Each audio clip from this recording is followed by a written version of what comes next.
কেন মরছে? আমার বোন কেন মরছে? যারা নির্যাতনকারী আছে, যারা জুলুমকারী আছে, এদের আমরা কঠিন বিচার চাই। আমাদের বাংলাদেশ অসুস্থ বলে আমরা রাজপথে। আমাদের 9টি দফা মানতে হবে, মানতেই হবে। আমাদের এখন দায়িত্ব আমাদের ছেলেপেলের পাশে থাকা। আমাদের সন্তানদেরকে গুলি করে মারা এই পুলিশ বাহিনীর পোশাকে কারা? আমাদের সন্তান যে ন্যায্য দাবি করেছে তার পক্ষে আছি।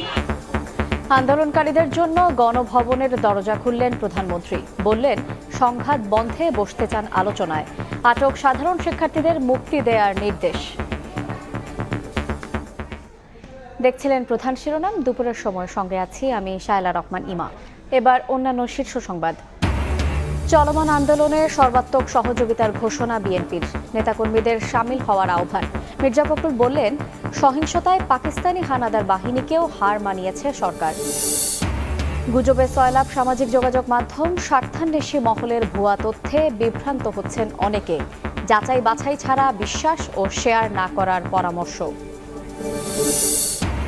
পোশাক কারখানায় সহিংসতার প্রভাব। শ্রমিকের বেতন দেয়া নিয়ে চিন্তায় মালিকরা। জ্বালানি সংকট ও কাস্টমস হয়রানি দূর করার দাবি। পরিস্থিতি দ্রুত স্বাভাবিক করার তাগিদ।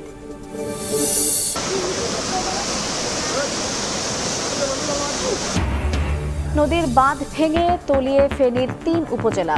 পানিবন্দী ৬০ গ্রামের মানুষ। নষ্ট হচ্ছে হাজার হাজার হেক্টর আমনের চারা। ভেসে গেছে কয়েকশো পুকুর।